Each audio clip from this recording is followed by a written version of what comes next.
Ayan. Ayan na. Ayan na. Okay. Next. Ano na? Let's go to find yung ipin mo. Makakabunot na. Diyos ko po. Wait lang.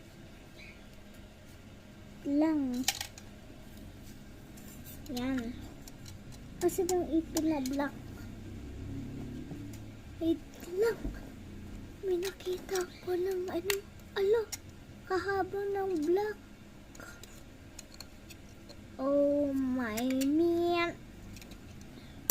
Okay, kuhain na natin. Mahirap to kuhain.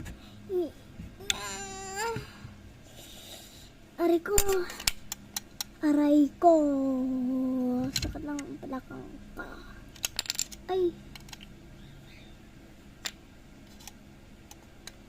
Chu.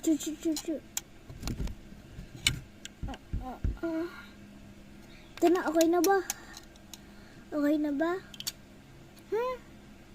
Ayun na naman dito. Nabubunal ka na. Isa na lang ipin mo. Nabilangin ko. 1, 2, 3. 3 na lang. Kaya mag-toothbrush ka Pag di ka nagtutubrush, tutubo naman ang ipin mo. Ne.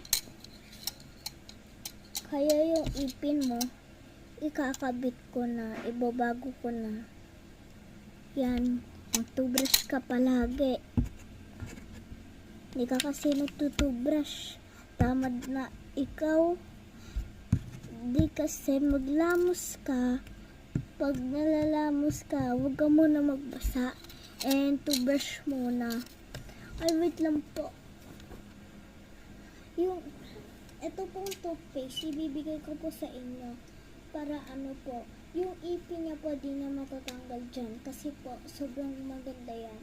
Yung ipin niya, puputi talaga dyan.